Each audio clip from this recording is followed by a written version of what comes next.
비싼 보약이 아닙니다. 해외에서 수입한 건강기능식품도 아닙니다. 단지 여러분의 부엌 한편에 자리한 친숙한 생강 한 톨이지만 제대로 사용하는 법만 안다면 약에 의존하지 않고도 100세 이상 건강하고 총명하게 살 수 있도록 돕는 비밀 명약이 될 수 있습니다. 이런 말을 들으시면 많은 분들이 웃으실 것을 압니다. 생강 한 조각으로 100살 넘게 산다고 너무 과장하는 거 아니오 하지만 잠시만 고개를 젓지 말고 들어보십시오. 제가 지금부터 드릴 말씀은 입으로 전해 내려오는 비법도 아니고 근거 없는 뜬소문은 더더욱 아닙니다. 이것은 현대의학이 직접 확인한 지식이자 한국 최고의 명의들이 수백 년 전부터 적용해온 방법입니다. 우리에게 동의보감이라는 위대한 의학서를 남긴 허준 선생을 기억하십니까? 혹은 조선시대 내내 존경받았던 침술의 대가 허임은 어떻습니까? 두 분 모두에게는 한 가지 공통점이 있습니다. 바로 그들의 유명한 처방에는 늘 생강이 핵심적인 약재로 포함되었다는 것입니다. 왜 그랬을까요? 생강은 단순한 향신료가 아니기 때문입니다. 생강은 약입니다. 몸을 따뜻하게 하고 저항력을 높이며 염증을 막고 속을 편안하게 하며 감기를 완화하고 가래를 삭이며 관절 통증을 줄여주고 혈액순환을 도와 밤마다 저리던 손발을 따뜻하게 해주는 약재입니다. 옛사람들이 생강을 가난한 자의 인삼이라 부른 것은 결코 우연이 아닙니다. 인삼은 비싸고 구하기 어렵지만 생강은 저렴하고 키우기 쉬우며 거의 모든 가정에 있고 그 효과는 인삼에 결코 뒤지지 않기 때문입니다. 하지만 안타까운 것은 오늘날 많은 사람들이 생강의 이 놀라운 효능을 잊고 있다는 점입니다. 우리는 온갖 종류의 알약, 콜라겐, 영양제 수입차를 사기 위해 몰려갑니다. 매달 수십만 원을 건강기능식품에 쏟아부으면서도 부엌 한 구석에 조용히 놓여있는 생강 한 톨은 잊어버립니다.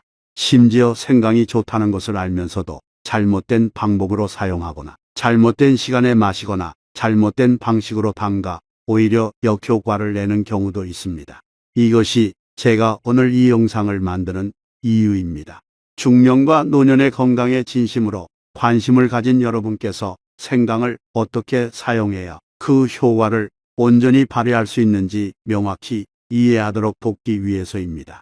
언제 마셔야 생강이 속을 따뜻하게 할 뿐만 아니라 혈관을 청소하고 혈당을 낮추며 뇌졸중을 예방하고 매일 밤 숙면을 취하게 하는지 알려드리겠습니다. 그리고 가장 중요한 것은 진짜 명약이 바로 우리 집 부엌에 있는데도 불구하고 화려한 영양제에 헛돈을 쓰지 않도록 해드리는 것입니다. 이 영상 내내 저는 섬유질이 적고 정유 성분이 풍부한 좋은 생강 고르는 법, 곰팡이가 피지 않고 약성을 잃지 않도록 껍질을 벗기고 보관하는 올바른 방법을 공유할 것입니다.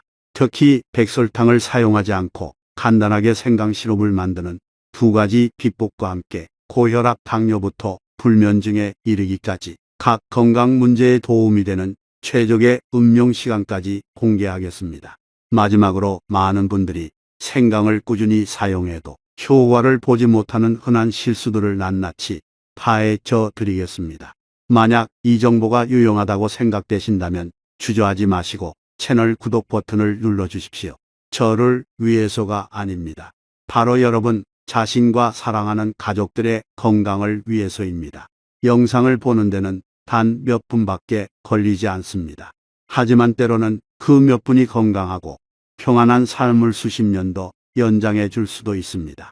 자, 이제부터 좋은 생강을 고르는 법과 더 중요하게는 생강이 가진 귀한 약성을 온전히 보존할 수 있도록 껍질을 벗기고 썰고 보관하는 방법을 안내해 드리겠습니다. 왜냐하면 잘못 깎고 대충 자르고 깨끗하지 않고 건조하지 않으면 향과 약성을 잃을 뿐만 아니라 곰팡이가 쉽게 생겨간과 신장에 해를 끼칠 수 있기 때문입니다. 그래서 지금부터 제가 올바르고 빠르고 깨끗하며 안전하고 손을 베이지 않는 생강 손질법을 알려드리겠습니다. 혹시 생강을 들고 껍질을 벗기려다 몇 분 만에 포기한 적이 있으신가요? 딱딱하고 울퉁불퉁하고 틈새마다 흙이 끼어 있기 때문이죠. 칼은 미끄러지고 손은 아픕니다. 어떨 땐 생강 반쪽도 못 깎았는데 손톱이 부러지기도 합니다. 그 기분 잘 압니다. 저희 어머니이신 박순자 님께서도 생강은 좋은데 깎을 때마다 겁이 난다고 말씀하시곤 했습니다. 하지만 오늘 저는 전혀 다른 방법을 알려드리겠습니다. 손에 힘이 없는 70대 어르신도 칼없이 할 수 있을 만큼 쉬운 방법입니다. 좋은 생강 고르기와 손질의 비법. 1점 좋은 생강 고르는 법. 생강은 무조건 크다고 좋은 것이 아닙니다. 껍질색이 짙고 여러 갈래로 나뉘어 있지만 손으로 쥐었을 때 무르거나 쭈글쭈글하지 않고 단단한 해생강보다는 묵은 생강을 고르는 것이 좋습니다. 특히 묵은 생강은 진저롤 함량이 가장 높은데 이 성분은 2022년 한국생명과학회지에 실린 한 연구를 포함한 여러 연구에서 항염 소화 촉진 및 면역력 강화 효과가 확인된 바로 그 성분입니다. 푸른 싹이 난 생강은 피해야 합니다. 이때는 영양분이 싹으로 빠져나가 먹으면 소화 불량이나 복부 팽만감을 유발할 수 있기 때문입니다. 2점. 생강 씻는 기술. 좋은 생강을 고른 후에는 흙을 깨끗이 씻어야 합니다. 하지만 잠깐만요. 생강을 씻는데도 기술이 필요합니다. 그냥 물로 대충 헹구지 마십시오. 저는 보통 따뜻한 물이 담긴 대야에 생강을 넣고 붉은 소금이나 베이킹소다를 약간 넣어 10분 정도 담가 둡니다. 그 후 낡은 칫솔을 이용해 생강의 홈을 따라 문질러 줍니다. 흙이 훨씬 쉽게 떨어져 나갈 것입니다. 이 방법은 깊숙이 박힌 흙과 작은 틈새의 세균까지 제거하는 데 도움이 됩니다. 3점. 칼 없이 껍질 벗기기. 손 씻고 안전하게. 이제 껍질 벗기는 단계입니다. 많은 분들이 가장 꺼려하는 부분이죠. 하지만 오늘 저는 칼 없이 손이 미끄러질 걱정 없이 할 수 있는 아주 간단한 팁을 알려드리겠습니다. 흔히 텃밭을 가꿀 때 사용하시는 면장갑 한 켤레를 준비하십시오. 양손에 장갑을 끼십시오. 그리고 생강을 손에 쥐고 마치 비누로 손을 씻는 것처럼 양손으로 비벼주십시오. 깜짝 놀라실 겁니다. 얇은 겉껍질이 저절로 벗겨지면서 상처 없이 깨끗하고 노란 속살이 드러날 것입니다. 이것은 경상도 지역의 전통 요리사들이 많이 사용하는 방법인데 생강의 정류 성분을 보존하고 칼이나 필러를 사용할 때처럼 생강이 검게 변하는 것을 막아주기 때문입니다. 작은 틈새나 너무 울퉁불퉁한 부분은 작은 칼이나 스테인리스 숟가락을 이용해 남은 껍질을 가볍게 긁어내면 됩니다. 하지만 너무 깊게 긁지 않도록 주의하십시오. 영양소는 껍질 바로 아래에 있기 때문입니다. 4점. 건조 및 보관법. 껍질을 다 벗긴 후 바로 병에 담지 마십시오. 생강은 아직 축축한 상태이며 이 습기는 생강에 곰팡이가 피고 발효되며 향을 잃게 만드는 조용한 적입니다. 저는 보통 깨끗한 행주 위에 생강을 펼쳐놓고 바람이 잘 통하는 곳에서 2~3시간 정도 말립니다. 직사광선 아래에서 말리지 마십시오. 강한 햇볕은 정류 성분을 날아가게 할 수 있습니다. 생강이 보송보송하게 마르면 살균 처리된 깨끗한 유리병에 담고 뚜껑을 꼭 닫습니다. 식품용 제습제가 있다면 함께 넣어 주면 좋습니다. 없다면 볶은 소금이나 사용한 티백을 넣어 자연적으로 습기를 제거할 수 있습니다. 생강병은 냉장고에 습하지 않은 곳에 보관하십시오. 이 방법으로 생강을 1~2개월간 처음처럼 향기롭게 보관할 수 있습니다. 여기까지 들으시면 왜 이렇게 번거로워? 라고 생각하실 수도 있다는 것을 압니다. 하지만 저를 믿으십시오. 한 번만 해보면 다음부터는 예전 방식으로 돌아가고 싶지 않을 것입니다. 깨끗하고 빠를 뿐만 아니라 생강 본연의 향을 그대로 지킬 수 있고 가장 중요한 것은 조금도 낭비하지 않는다는 점입니다. 집에서 이 생강 껍질 벗기는 방법을 한번 시도해 보십시오. 단 10분 만에 예전에 귀찮다고 생각했던 생강 손질이 순식간에 가벼워지는 것을 느끼실 거라 확신합니다. 깨끗하게 껍질을 벗기고 잘 말려 꼼꼼하게 준비한 생강. 자, 이제 본격적으로 만들어 보겠습니다. 하지만 걱정 마십시오. 요리사가 될 필요는 없습니다. 제가 집에서 누구나 따라할 수 있도록 아주 간단하고 쉽게 한 단계씩 안내해 드릴 겁니다. 건강을 위한 무설탕 생강 시럽 2가지. 비법 건강에 좋고 타기 쉽고 마시기 편하며 특히 당뇨나 고혈압이 있는 분들에게 안전한 무설탕 생강 시럽 2가지를 만들어 보겠습니다. 이 시럽을 3개월간 꾸준히 사용한 분들 대부분이 몸이 가벼워지고 소화가 잘 되며 기침이 줄고 관절 통증이 완화되며 잠을 더 잘 자게 되는 등 긍정적인 결과를 보였습니다. 특별한 장비나 비싼 재료 없이 여러분의 주방에서 바로 적용할 수 있습니다. 첫 번째 레시피부터 시작하겠습니다. 레시피 1. 생강 레몬 꿀 시럽. 면역력 강화, 염증 완화, 피부 미용, 환절기에 목이 칼칼하거나 감기 후에 마른 기침이 오래 간다면 이 시럽을 매일 드시는 것이 좋습니다. 생강 준비. 먼저 껍질을 깨끗이 벗긴 생강 약 300g를 준비합니다. 생강을 빠르게 껍질 벗기는 방법은 이전 부분에서 자세히 설명했으니 아직 잘 모르신다면 다시 확인해 보십시오. 껍질 벗긴 생강은 얇게 썰어 믹서나 절구에 넣어 즙과 정류 성분이 나오도록 곱게 갑니다. 이 생강이 레시피의 주인공이 될 것입니다. 레몬 준비. 다음으로 노란 레몬 3개가 필요합니다. 껍질이 얇고 상처가 없는 것을 고르십시오. 농약을 제거하기 위해 소금이나 베이킹소다를 푼 따뜻한 물에 깨끗이 씻습니다. 그런 다음 끓는 물을 부어 껍질을 가볍게 살균합니다. 한 가지 중요한 점을 유의하십시오. 레몬씨는 반드시 제거해야 합니다. 레몬씨를 함께 갈면 시럽이 써지고 효능이 떨어질 수 있습니다. 섞기. 생강과 레몬 준비가 끝나면 둘 다 믹서에 넣고 곱게 갑니다. 거르지 마십시오. 레몬 껍질에는 면역력과 심혈관 건강에 좋은 정류 성분이 풍부하므로 최대한 활용하는 것이 좋습니다. 꿀 첨가. 이제 중요한 단계입니다. 꿀을 넣습니다. 단 것은 설탕이라고 생각해 꿀을 기피하는 분들이 있다는 것을 압니다만 실제로는 그렇지 않습니다. 대한민국 식품의약품안전처의 자료에 따르면 꿀에는 천연 항산화 물질이 함유되어 있어 염증을 줄이고 소화를 돕습니다. 하지만 천연 꿀을 적정량만 사용하는 것이 좋습니다. 저는 보통 생강 300g, 레몬 3개에 꿀 500g 정도를 사용합니다. 이 비율은 마시기 좋을 만큼 달콤하면서도 약성을 유지하는 데 적합합니다. 주위에 뜨거운 혼합물에 꿀을 넣지 마십시오. 높은 열은 꿀 속의 귀한 효소를 파괴할 수 있습니다. 고령이거나 소화 기능에 문제가 있는 분들은 국화꿀이나 용안꿀처럼 순하고 부드러운 종류를 사용하는 것이 좋습니다. 효능. 레몬은 비타민C의 흡수를 돕고 혈압을 낮추며 혈중 지방 감소를 지원합니다. 꿀은 목을 진정시키고 기침을 완화하며 항염 작용을 합니다. 생강은 아시다시피 몸을 따뜻하게 하고 소화를 촉진하며 혈액순환을 돕습니다. 이 조합은 추운 계절 환절기 또는 몸이 피곤하고 쑤시기 시작할 때 특히 좋습니다.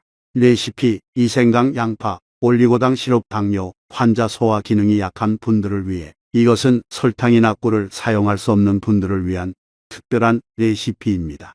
양파를 생강과 함께 사용하는 것이 이상하게 들릴 수 있지만 사실 양파는 당뇨 환자에게 황금 같은 식품입니다.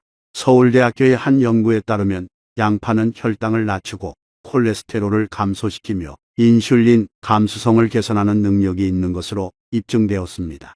양파에는 또한 강력한 항산화 물질인 퀘르세틴이 함유되어 있어 조기 노화와 여러 만성질환의 주범인 활성산소를 대체하는 데 도움을 줍니다. 양파 준비. 양파 300g를 준비해 껍질을 벗기고 작게 썰어 곱게 갑니다. 섞기. 이 양파를 위 레시피처럼 곱게 간 생강 300g와 섞습니다. 올리고당 첨가. 그런 다음 식물에서 추출한 천연 감미료인 올리고당 600g를 추가합니다. 올리고당은 혈당을 높이지 않아 당뇨 환자에게 매우 적합합니다. 올리고당은 또한 프리바이오틱스로서 장내 유익균의 모기가 되어 면역 체계를 강화하고 영양소 흡수를 개선하는 데 도움을 줍니다. 효능. 생강, 양파, 올리고당을 결합하면 은은한 단맛과 독특한 향이 나는 시럽이 완성됩니다. 이 시럽은 노인 속이 더부룩하거나 소화가 잘 안 되는 분 또는 호흡기 감염에 쉽게 걸리는 분들에게 매우 좋습니다. 보관 2가지 시럽 모두 완성되면 끓는 물로 소독한 깨끗한 유리병에 담습니다. 식힌 후 뚜껑을 꼭 닫아 냉장 보관합니다. 시럽은 올바르게 보관하면 4주에서 6주까지 사용할 수 있습니다. 드시기 전에 가볍게 흔들어 섞은 후 따뜻한 물에 타서 이른 아침이나 식후에 마십니다. 유통기한을 쉽게 관리할 수 있도록 병 라벨에 만든 날짜를 적어 두시는 것을 권장합니다. 나는 나이가 많아서 이런 걸 어떻게 만들어라고 말씀하시는 분이 있을 줄 압니다. 제가 답해 드리겠습니다. 나이가 들었기 때문에 병이 나서야 약을 찾기보다 더 똑똑하고 주도적으로 자신을 돌보는 법을 알아야 합니다. 오늘 제가 공유한 2가지 레시피는 생강차를 더 맛있고 마시기 쉽게 만들 뿐만 아니라 여러분의 몸을 매일 속부터 가볍게 만들어 줄 것입니다. 시럽을 만드는 데는 아침 한나절이 걸릴지 모르지만 그 대가로 병치레가 없는 겨울 더 튼튼한 면역 체계, 그리고 가장 중요하게는 자신의 건강을 스스로 통제하고 있다는 느낌을 얻을 수 있습니다. 생강차 제대로 마시는 법, 시간, 체질, 비율. 하지만 여러분, 시럽을 제대로 만드는 것도 중요하지만 제대로 마시는 것은 또 다른 문제입니다. 어떤 분들은 아주 부지런히 정성을 다해 생강 시럽을 만듭니다. 재료는 좋은 것을 고르고 만드는 시간도 단계별로 꼼꼼하게 지킵니다. 하지만 몇 주간 마시고 나서 한숨을 쉬며 말합니다. 왜 나는 아무 효과가 없지? 이유는 생강 자체에 있지 않습니다. 여러분이 그것을 사용하는 방식에 있습니다. 전통의학이나 현대의학에서나 아주 간단한 원리가 있기 때문입니다.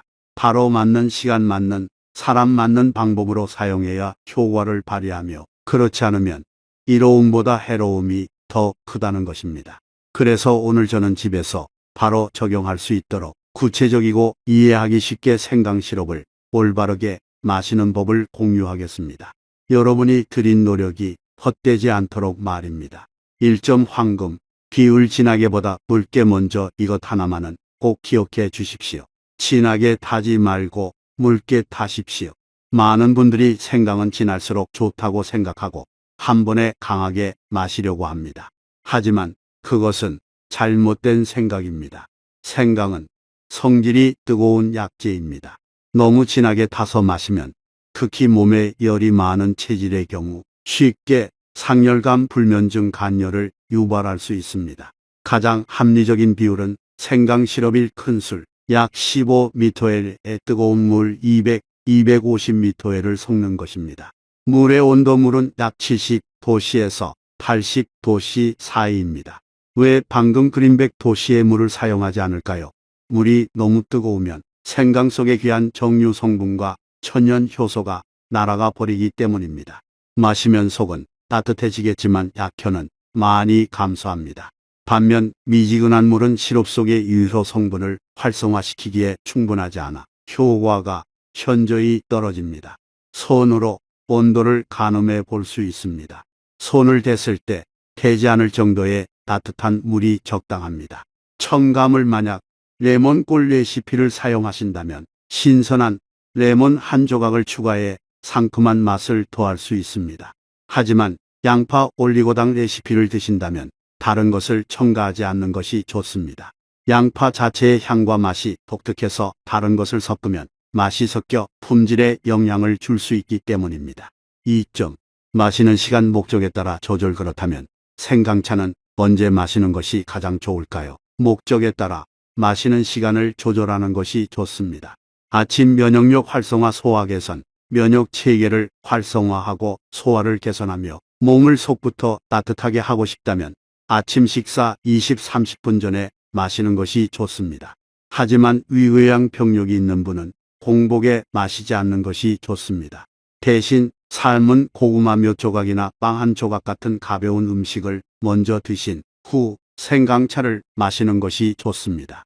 식후 소화 촉진, 식후 특히 명절처럼 기름지고 튀긴 음식을 많이 먹었을 때 생강차는 소화를 돕고 더부룩함을 줄이며 혈액 내 나쁜 지방 축적을 억제하는 역할을 합니다.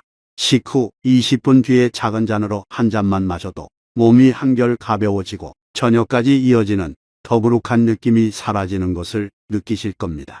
저녁 숙면 및 통증 완화. 저녁에는 손발이 차고 잠을 설치거나 관절 통증으로 밤중에 자주 깨는 분이라면 잠들기 약 1시간 전에 생강차 한 잔을 마시는 것이 아주 좋은 선택입니다. 생강차는 혈관을 확장하고 기혈순환을 촉진하여 몸을 서서히 따뜻하게 만들어 잠들기 쉽고 더 깊은 잠을 잘 수 있게 도와줍니다. 하지만 불면증이나 몸에 열이 많은 병력이 있는 분이라면 생강 시럽의 양을 줄이거나 더 이른 시간에 마시고 잠들기 직전에는 마시지 않는 것이 좋습니다. 체질별 주의사항. 또 다른 중요한 점은 모든 사람이 같은 레시피를 사용하는 것은 아니라는 것입니다. 고혈압, 당뇨, 고혈압이나 당뇨가 있는 분은 양파와 올리고당이 들어간 레시피를 우선적으로 선택해야 합니다.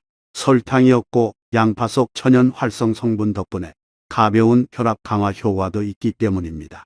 올리고당은 혈당을 급격히 올리지 않는 좋은 당이므로 혈당을 관리하는 분들에게 적합합니다. 위가 예민한 분, 위가 예민하거나 위염이 있는 분은 공복에 생강차를 피해야 합니다. 생강은 위산 분비를 촉진하여 타는 듯한 불편함을 유발할 수 있습니다. 가벼운 식사 후에 마시면 몸이 한결 편안해질 것입니다. 임산부의 경우 임신 초기 3개월 동안 입덧을 줄이기 위해 소량의 생강을 사용할 수 있지만 진한 시럽이나 고용량은 절대 사용해서는 안 되며 산부인과 의사와 상담하는 것이 가장 좋습니다. 모든 임산부가 같지 않아서 생강이 맞는 사람이 있고 맞지 않는 사람이 있습니다. 제가 여러분께 항상 기억하시라고 말씀드리고 싶은 한 가지는 많이 마시고 그만두는 것보다 적게라도 꾸준히 마시는 것이 훨씬 낫다는 것입니다. 아무도 하루 3번 정해진 시간에 마시라고 강요하지 않습니다. 단지 매일 아침이나 저녁에 자신의 체질과 몸 상태에 맞게 한 잔씩 꾸준히 마시는 걸음만으로도 몸에 긍정적인 변화를 만들기에 충분합니다. 일주일 후에는 속이 더 가벼워지는 것을 느낄 것입니다. 2주일 후에는 잠을 더 잘 자게 될 것입니다. 한 달 후에는 명확하게 느낄 수 있을 것입니다. 몸이 덜 피곤하고 피부가 밝아지며 정신이 더 맑아집니다. 이 모든 것은 아주 작은 습관을 매일 꾸준히 지키는 것에서 시작됩니다. 그리고 오늘 부엌에 생강 시럽 한 병이 있다면 그것을 단지 만들어 놓은 것으로 두지 마십시오. 올바르게 사용하여 생강이 진정으로 부엌의 귀한 약재이자 건강한 노년의 동반자가 되도록 하십시오. 생강의 놀라운 효능과 흔한 오해. 여러분은 이미 생강차를 효과적으로 마시는 법, 하루 중 언제 마셔야 하는지, 어떤 재료와 결합해야 하는지를 알게 되셨습니다. 하지만 혹시 이런 질문을 해본 적이 있으신가요? 어째서 이 작은 생강 한 조각이 그렇게 많은 큰 효능을 가질 수 있을까? 수백 년 전부터 생강이 고대의학 서적과 유명한 명의들의 처방전에 등장한 것은 결코 우연이 아닙니다. 그리고 오늘날 현대 과학 또한 생강이 단순한 향신료가 아니라 실제로 자연이 준 약이라는 것을 증명했습니다. 저는 30년 이상 의료계에 종사하며 수많은 종류의 영양제, 건강기능식품, 면역력 강화제를 접해 왔습니다. 하지만 그렇기 때문에 오히려 여러분의 부엌에 있는 생강처럼 가장 평범해 보이는 것들의 가치를 더욱 절실히 느끼게 되었습니다. 많은 사람들이 매달 수백만 원을 들여 종합 비타민, 항산화제를 사고 심지어 해외에서 수입까지 합니다. 하지만 쉽게 구할 수 있고 저렴하며 올바르게 사용하면 그 비싼 제품들보다 더 효과적일 수 있는 재료를 간과하고 있습니다. 한국식품의약품안전처에 발간하고 응용의학저널에 공식적으로 게재된 한 보고서에 따르면 생강에는 진저롤과 쇼걸과 같은 천연 활성 성분이 함유되어 있다고 확인되었습니다. 이 성분들은 염증을 줄이고 장내 유해균을 죽이며 혈액순환을 촉진하고 자연스럽게 통증을 완화하는 데 도움을 줍니다. 중요한 것은 많은 서양 약물처럼 부작용을 일으키지 않는다는 점입니다. 소화 기능 개선. 만약 여러분이 자주 속이 더부룩하거나 가스가 차거나 소화가 안 되는 느낌을 받는다면 그것은 소화 시스템이 약해지고 있다는 신호입니다. 중년 이후에는 소화 기능이 느려져 식후의 불편함이나 무거운 느낌을 쉽게 유발합니다. 매일 생강차를 마시면 장 운동을 촉진하고 소화액 분비를 도와 위장이 원활하게 작동하게 함으로써 식후 속쓰림 더부룩한 메스꺼움을 줄여줄 수 있습니다. 관절 및 통증 완화 또한 특히 날씨가 추워질 때마다 관절이 아프고 손발이 뻣뻣하며 움직이기 힘들다면 생강은 귀한 친구가 될 수 있습니다. 생강은 혈관을 확장하고 관절을 따뜻하게 하며 사지로 가는 혈액순환을 개선하여 저림 통증 움직임의 어려움을 줄이는 데 도움을 줍니다. 혈액순환 증진 그 외에도 생강이 자연스럽게 혈액을 묽게 하는 능력이 있다는 사실을 아는 사람은 많지 않습니다.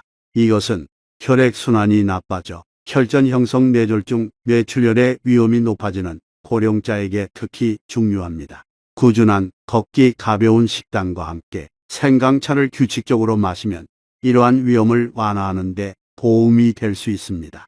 생강 생으로 먹을까 말려서 먹을까 하지만 많은 사람들이 여전히 궁금해하는 질문이 있습니다.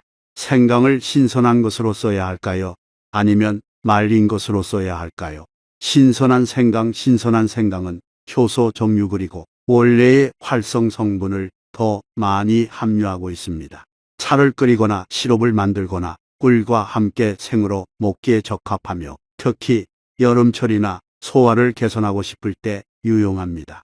건생강 반면 햇볕이나 건조기로 말린 건생강은 몸을 따뜻하게 하는 효과가 더 강하여 손발이 찬 사람, 저녁에 쉽게 감기에 걸리는 사람 또는 생리통이 있는 여성에게 적합합니다. 요컨대 어느 하나가 절대적으로 더 좋다고 할 수는 없습니다. 둘 다 효능이 있으며 중요한 것은 여러분이 올바른 종류를 선택하고 올바른 시기에 사용하는 것입니다. 생강 사용 시 피해야 할 3가지 흔한 실수하지만 아무리 좋아도 생강은 올바르게 사용해야 합니다. 저는 생강을 잘못 마시면서도 옳다고 생각하는 경우를 많이 보았습니다. 이는 이로움보다 해로움을 더 크게 만듭니다. 백설탕에 절여 마시기에 어떤 사람은 생강을 백설탕에 재워 오래 둘수록 진해지게 한 다음 매일 아침 보약 시럽처럼 마십니다. 하지만 알아두셔야 할 것은 백설탕이 혈액에 흡수되면 혈당을 급격히 상승시켜 혈관을 손상시키고 혈중 지방을 늘리며 고혈압의 위험을 높인다는 것입니다. 특히 당뇨나 비만 증상이 이미 있는 사람에게는 이 방법이 아무것도 마시지 않는 것보다 더 위험할 수 있습니다. 하루 종일 끊임없이 마시기 어떤 사람은 아침부터 저녁 늦게까지 하루 종일 생강차를 마십니다. 하지만 생강은 성질이 뜨거워 과다 복용하면 몸의 균형을 깨뜨리고 특히 체질이 뜨겁고 쉽게 화를 내며 가슴 두근거림 증상이 잦은 사람에게는 상열감, 불면증, 심계항진을 유발하기 쉽습니다. 생강은 약입니다. 약이라면 물처럼 아무 생각 없이 마실 수 없습니다. 고열일 때 마시기, 또 어떤 사람은 고열이나 감기에 걸렸을 때 생강차를 마시면 땀이 나서 열이 내릴 것이라고 생각합니다. 하지만 몸이 이미 너무 뜨거울 때 생강을 마시는 것은 불에 기름을 붓는 것과 같습니다. 결과적으로 체온이 더 올라가 탈수, 기력 소진, 심지어 혼수 상태에 이를 수 있습니다. 제가 이런 말씀을 드리는 것은 여러분이 생강을 두려워하게 하려는 것이 아니라 그 가치를 알고 올바르게 사용하도록 하기 위함입니다. 귀한 것일수록 제대로 알지 못하면 잘못 사용하기 쉽습니다. 생강은 음식의 향을 더하는 양념이 아니라 매일의 건강을 지탱해 줄 수 있는 진정한 약재입니다. 여러분이 제대로 이해하고 꾸준히 적정량을 올바른 시기에 사용하기만 한다면 매일매일이 더 건강하고 통증이 적으며 속이 편하고 잠을 더 잘 자는 날이 될 것입니다. 아침마다 서양 약에 의존하지 않고도 말입니다. 그리고 오늘 제가 나눈 이야기가 유용하다고 생각하신다면 혼자만 알고 계시지 마십시오. 여러분은 건강할지 모르지만 친한 친구나 가족 또는 이웃 어르신은 여전히 매일 기침이나 관절 통증, 소화 불량으로 고생하고 있을지 모릅니다. 여러분의 작은 조언 하나가 그들의 건강을 바꿀 수도 있습니다. 왜냐하면 때로는 가장 좋은 것들이 약국이 아니라 바로 우리 집 부엌에 있기 때문입니다. 생강차로 건강을 되찾은 사람들 2가지 실제 이야기. 제가 지금까지 말씀드린 모든 것들, 이론부터 효능까지 실제로 적용하고 변화를 체감한 사람이 없다면 아무 의미가 없을 것입니다. 그래서 저는 여러분께 2가지 실제 이야기를 들려드리려고 합니다. 저와 여러분처럼 평범한 사람들이지만 매일 마시는 차 한 잔을 바꾼 것만으로 예상치 못한 방식으로 건강을 개선한 이야기입니다. 이야기 1. 당뇨와 불면증을 이겨낸 최영호님 62, 세대구 거주 첫 번째 이야기는 대구에 사시는 62세 최영호 어르신의 이야기입니다. 저는 제가 강사로 초청된 당뇨 환자를 위한 영양 세미나에서 최 선생님을 알게 되었습니다. 그때 최 선생님께서 일어나셔서 강당 전체를 조용하게 만든 질문을 하셨습니다. 제가 당뇨약을 4년째 먹고 있습니다. 그런데 혈압은 여전히 오르락내리락하고 몸은 피곤하며 잠도 잘 못 잡니다. 제가 꾸준히 약을 먹는 것 외에 스스로를 위해 할 수 있는 일이 있을까요? 저는 그때 그분의 눈빛을 잊을 수 없습니다. 더 이상 막막함이 아닌 주도적으로 무언가를 하고자 하는 열망이 담긴 눈빛이었습니다. 저는 그분께 방금 전 부분에서 여러분께 소개해드린 양파 생강차 레시피를 공유해드렸습니다. 설탕을 사용하지 않고 혈압과 혈당 그리고 소화에 이로운 레시피였죠. 처음에는 그분도 반신반의하셨습니다. 하지만 일주일 동안 매일 아침 식후에 작은 잔으로 한 잔씩 마셔본 후 피로가 덜하고 소변을 규칙적으로 보며 손발의 부기가 빠지기 시작하는 것을 느끼셨습니다. 3주 후에는 저에게 이렇게 말씀하셨습니다. 정말 오랜만에 중간에 깨지 않고 아침까지 푹 잘 수 있었습니다. 2달 후 그분은 다시 검사를 받으러 오셨습니다.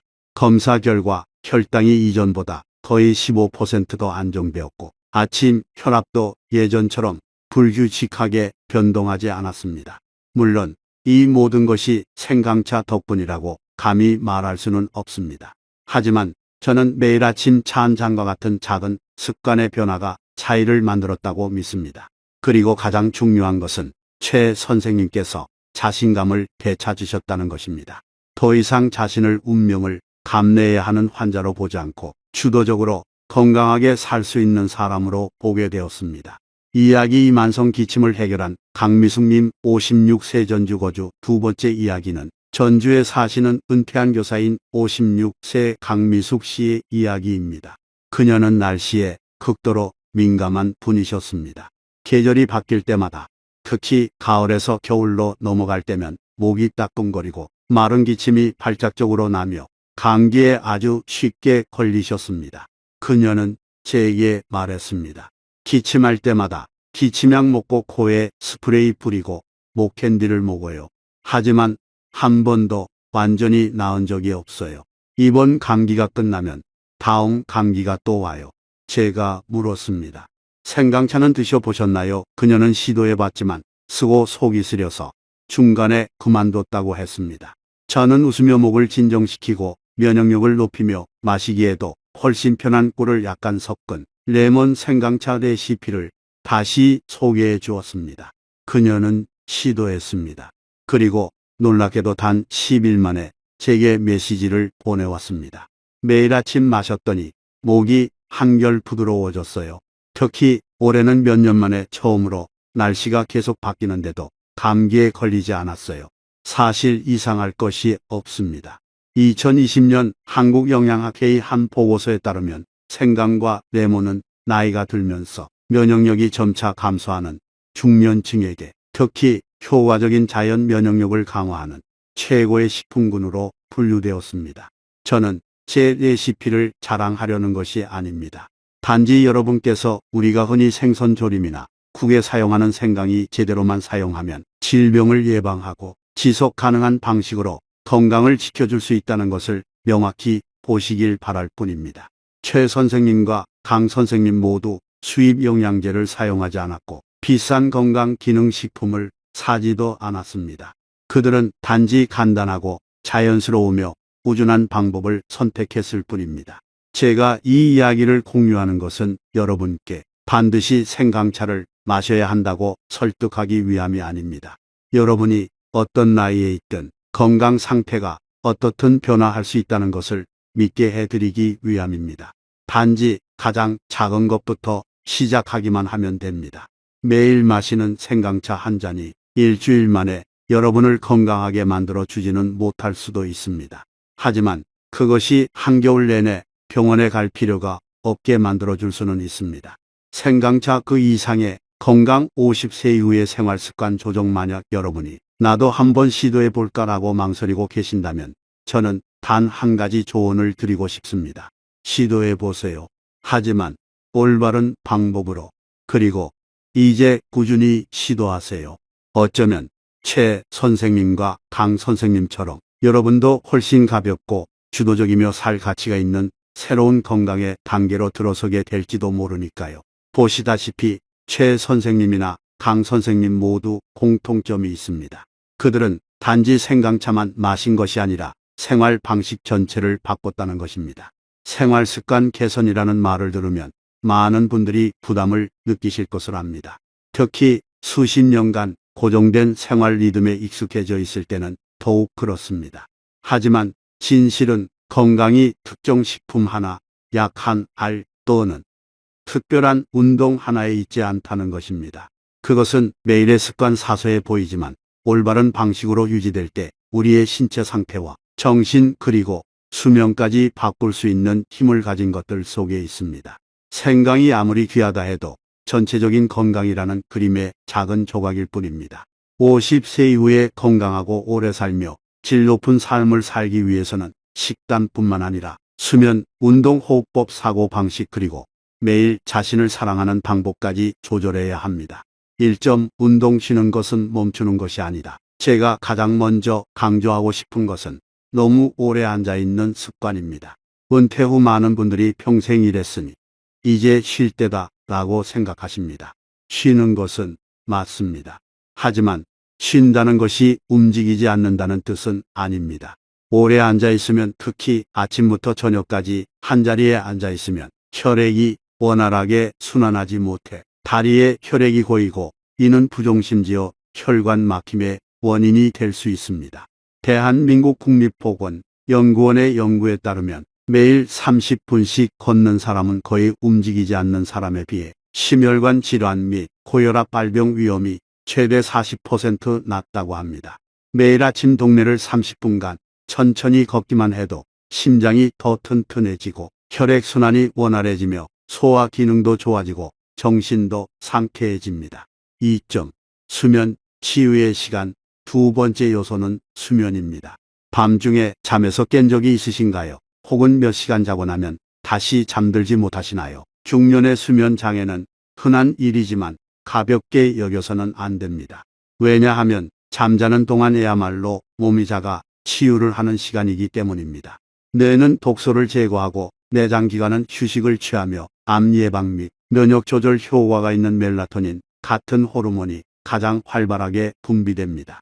잠이 부족하거나 깊이 잠들지 못하면 쉽게 피로해지고 잘 잊어버리며 잔병 치레를 하기 쉽습니다.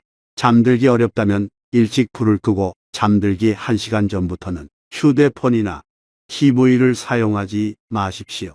그리고 따뜻한 생강차 한 잔을 마셔보는 것도 좋습니다. 생강 속의 진저롤 성분은 몸을 따뜻하게 하고 혈관을 안정시키며 신경을 이완시켜 깊은 잠에 쉽게 빠져들 수 있는 환경을 만들어줍니다. 3점 식습관 느리고 가볍게. 세 번째로 식습관을 빼놓을 수 없습니다. 우리 한국 사람들은 저녁에 많이 먹는 습관이 있는데 이것이 밤새 소화기관을 힘들게 하는 원인 중 하나입니다. 저녁 7시 이후에 많이 먹는 것은 소화불량을 유발할 뿐만 아니라 간, 췌장, 심장에도 영향을 미칩니다. 그래서 저는 저녁 식사를 가볍게 하고 세 끼를 많이 먹기보다는 네 끼로 나눠서 몇 끼니 소화하기 쉬운 양으로 정제당과 동물성 지방을 제한하라고 권합니다. 천천히 오래 씹으십시오. 입안에서 침에 포함된 음식 분해 효소 덕분에 소화 과정이 이미 시작되기 때문입니다. 또 다른 사소하지만 많은 분들이 저지르는 실수는 식사 직후에 과일을 먹는 것입니다. 이것은 좋지 않습니다. 과일은 발효되면서 가스를 생성하기 쉬워 위가 가득 찬 상태에서 먹으면 속이 더부룩해질 수 있습니다. 과일은 아침이나 식사 중간에 드시는 것이 가장 좋습니다. 4점 마음 건강 기분의 조절. 다음으로 제가 여러분께 주목하시라고 말씀드리고 싶은 것은 간과되기 쉬운 요소인 기분입니다. 우리는 흔히 마음의 병이 몸의 병을 만든다고 말하는데 이는 전적으로 사실입니다. 오랫동안 걱정하거나 화를 내거나 슬퍼하면 몸에서 스트레스 호르몬이 분비됩니다. 이 호르몬은 심장을 빨리 뛰게 하고 장을 수축시키며 면역력을 떨어뜨려 위통, 소화 불량, 혈압 상승을 유발하고 심지어 만성질환을 일으킬 수도 있습니다. 따라서 매일 아침 10분간 깊게 숨을 쉬거나 가벼운 책 몇 페이지를 읽거나 배우자나 이웃과 즐겁게 대화하는 시간을 가지십시오. 한바탕 웃음은 때로 보약한 첩보다 더 가치가 있습니다. 그리고 여러분을 즐겁게 하는 일에 시간을 할애하는 것을 잊지 마십시오. 식물을 키우거나 클래식 음악을 듣거나 아주 천천히 차 한 잔을 우려내는 것 등이 될 수 있습니다. 말은 쉽고 행동은 어렵다는 것을 압니다. 하지만 저는 여러분께 모든 것을 하루아침에 바꾸라고 권하지 않습니다. 아무도 100% 바뀌라고 강요하지 않습니다. 제가 바라는 단 한 가지는 여러분이 작은 것 하나부터 시작하는 것입니다. 예를 들어 매일 아침 15분 걷기, 매일 밤 잠들기 전 생강차 마시기, 또는 일주일에 하루 TV를 일찍 끄고 책 읽기 같은 아주 작은 것들 말입니다. 하지만 한 달, 두 달, 세 달을 유지하면 여러분은 자신이 완전히 달라졌음을 느낄 것입니다. 더 건강해지고 더 맛있게 먹고 더 깊이 잠들고 정신이 더 가벼워집니다. 더 이상 지긋지긋한 피로감도 없습니다. 그리고 가장 중요한 것은 더 이상 약에 의존하지 않게 된다는 것입니다.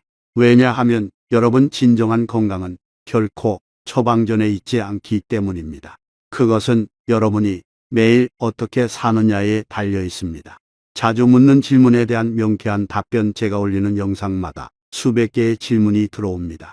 그리고 저는 항상 제 팀에게 이렇게 말합니다. 쓸데없는 질문이란 없다. 한 사람이 질문할 때 같은 것을 궁금해하면서도 누구에게 물어봐야 할지 모르는 사람이 100명은 더 있을 수 있기 때문이다. 그래서 오늘 저는 그동안 많은 분들이 보내주신 질문에 답하는 시간을 갖도록 하겠습니다. 아이들도 생강차를 마셔도 되나요? 네, 하지만 매우 신중해야 합니다. 생강은 아이들의 속을 따뜻하게 하고 기침을 완화하며 가벼운 소화를 돕는 데 도움이 될 수 있습니다. 하지만 아이들, 특히 7세 미만 아이들의 소화 기계는 아직 약합니다. 따라서 아이에게 마시게 하려면 아주 소량, 즉 시럽 1~3티스푼 정도를 따뜻한 물에 타서 주고 자주 주지 않아야 합니다.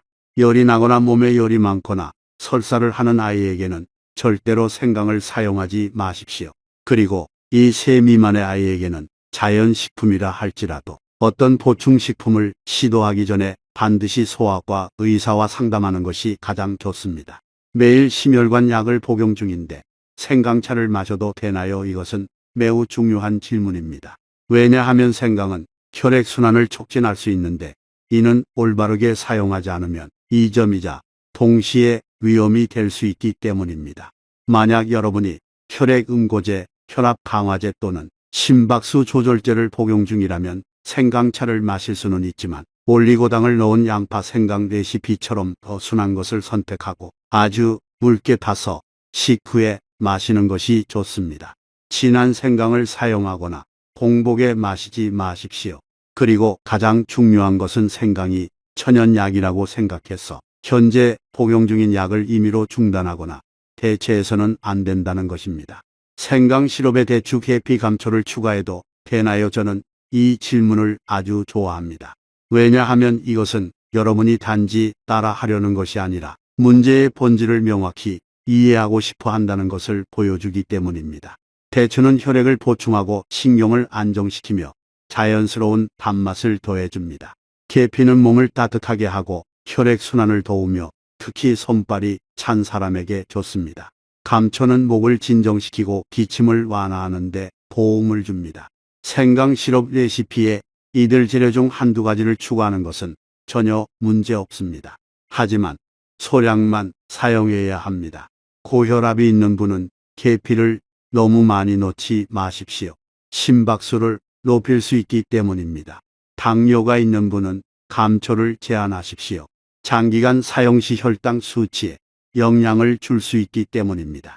항상 기억하십시오. 많이 한꺼번에 사용하는 것보다 적게라도 꾸준히 하는 것이 훨씬 좋습니다. 시럽을 종합보약으로 만들려고 애쓰지 마시고 간단하고 만들기 쉽고 마시기 편하며 유지하기 쉽게 만드십시오. 생강을 매일 마시면 몸에 열이 오르나요? 저는 생강을 마시면 구내염이 생기고 뾰루지가 나요. 그럴 수 있습니다.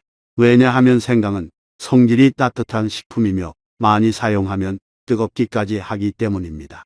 만약 여러분의 체질이 원래 열이 많아 자주 입이 마르고 변비가 있으며 발진이 잘 생긴다면 생강을 너무 많이 마시는 것이 증상을 악화시킬 수 있습니다.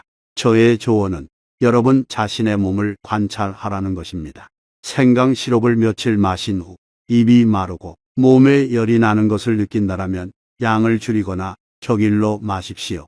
신선한 레몬 한 조각을 추가하거나 물을 더 많이 넣어 중화시킬 수도 있습니다. 사람마다 몸은 다릅니다. 자신을 가장 잘 아는 사람은 바로 자신입니다. 그러니 생강차를 만병통치약처럼이 아니라 동반자처럼 사용하십시오. 올바르게 충분히 마시고 매일 자신의 몸에 귀를 기울이십시오. 시작하는 작은 다짐이 모든 것을 바꿉니다. 여기까지 오셨다면 저는 여러분께서 생강을 고르는 법부터 만들고 올바르게 마시는 법, 그리고 생강이 왜 좋은지에 대한 이해까지 필요한 모든 것을 파악하셨다고 믿습니다. 그리고 만약 아직도 내가 과연 시작해야 할까라고 망설이고 계신다면 답은 이것입니다. 바로 오늘 시작하십시오. 모든 것을 바꿀 필요는 없습니다. 단지 매일 아침 꾸준하고 부드럽게 그리고 자신의 몸을 사랑하는 마음을 담아 차 한 잔을 마시는 것으로 충분합니다. 그리고 여러분께 한 가지 질문을 드리고 싶습니다. 건강한 사람이란 은행 계좌에 돈이 얼마나 많은 사람일까요? 아니면 스스로 맛있게 먹고 편안히 잠들며 지치지 않고 걸을 수 있는 사람일까요? 저는 여러분 각자가 자신만의 답을 이미 가지고 있다고 믿습니다. 30년 넘게 의사로 일하면서 저는 한 가지를 깨달았습니다. 건강은 비싼 보약에서 오지 않습니다. 운에서 오는 것도 아닙니다. 그것은 우리가 매일 꾸준하고 올바른 방식으로 하는 간단한 일들에서 비롯됩니다. 매일 아침에 생강차 한 잔 물을 따를 때 조심스럽게 숙이는 고개 마신 후 자신의 몸에 귀 기울이는 일뿐. 이 작고 사소해 보이는 일들이야말로 훗날의 굳건한 건강을 만드는 기초가 됩니다. 그리고 무엇보다 귀한 것은 이 모든 것을 여러분이 바로 집에서 여러분 자신의 손으로 온전히 해낼 수 있다는 것입니다. 그리고 오늘 제가 나눈 이야기가 여러분께서 작지만 건강을 지키는데 큰 힘을 가진 재료인 생강에 대해 더 잘 이해하는 데 도움이 되었다면 굳이 혼자만 알고 계시지 마십시오. 어쩌면 매일 아침 혈압약을 먹느라 지친 배우자가 있을 수 있습니다. 가족 중 누군가가 지긋지긋한 관절 통증을 조용히 참고 있을지도 모릅니다. 혹은 여러분과 함께 아침차를 마시곤 하는 이웃이 소화 문제로 어려움을 겪고 있거나 최근 감기로 병원에 다녀왔을 수도 있습니다. 그들에게는 이처럼 간단하고 만들기 쉬우며 안전한 레시피가 절실히 필요할 수 있습니다. 여러분의 작은 공유 하나, 카카오톡으로 보낸 링크 하나, 대화 중 건넨 한마디가 누군가가 약만 전적으로 의존하지 않고도 더 효과적이고 부드러운 방법으로 자신을 돌보는 길을 찾도록 도울 수 있습니다. 오늘 영상을 마치기 전에 여러분께서 저와 함께 아주 간단한 한 가지를 해주시길 바랍니다. 변화의 시작을 알리는 의미로 아래 댓글 창에 작은 다짐 하나를 남겨주십시오. 오늘부터 매일 아침 생강차를 마시겠습니다. 또는 설탕이 든 차 대신 무설탕 생강차로 바꾸겠습니다와 같은 한 문장이면 충분합니다. 이것을 쓰는 것은 제가 알기 위함이 아니라 여러분 스스로에게 상기시키기 위함입니다. 나는 매일 더 건강하고 더 주도적인 삶을 선택하고 있다고 말입니다. 그리고 오늘 제가 나눈 이야기가 이해하기 쉽고 친근하며 현실적이고 중년의 생활 방식에 적합하다고 느끼셨다면 구독 버튼을 누르고 알림 설정을 켜주십시오. 여러분께서 그렇게 하실 때마다 그것은 저를 응원하는 것일 뿐만 아니라 여러분 자신과의 약속이기도 합니다. 나는 깨어있는 삶을 선택한다. 나는 주도적으로 나 자신을 돌본다. 나는 내 노년의 길을 질병이 이끌도록 내버려 두지 않겠다. 우리는 시간을 되돌릴 수는 없습니다. 하지만 여러분은 남은 인생을 사랑하는 사람들과 함께 더 가볍고 더 건강하며 더 굳건하게 살아갈 수 있습니다. 병상위가 아니라 처방전들 사이가 아니라 자식들에게 의존하지 않고 말입니다. 생강 벗기는 법부터 만드는 법, 그리고 생강차 한 잔으로 건강을 바꾼 사람들의 실제 이야기에 이르기까지 오늘 영상의 모든 부분을 인내심을 갖고 지켜봐 주셔서 감사합니다. 다음 영상에서는 여러분이 질병을 피할 뿐만 아니라 노년을 인생의 가장 아름다운 부분으로 진정으로 즐길 수 있도록 간단하고 실용적이며 적용하기 쉬운 비결들을 계속해서 공유하겠습니다. 그리고 마지막으로 한 가지 중요한 점을 다시 한번 말씀드립니다. 오늘 제가 공유한 정보는 교육적이며 지역사회를 지원하기 위한 것이며 의학적 진단이나 처방을 대체하지 않습니다. 기저질환이 있거나 특정 약을 복용 중이거나 장기 치료를 받고 계신다면 식단이나 생활 습관을 바꾸거나 생강을 포함한 어떤 재료를 사용하기 전에 반드시 주치의와 상의하십시오. 항상 평안하고 건강하시길 기원합니다. 그리고 다음 영상에서 다시 뵙겠습니다. 그곳에서 우리는 함께 건강하고 즐겁게 진정한 나 자신으로 살아갈 수 있을 것입니다.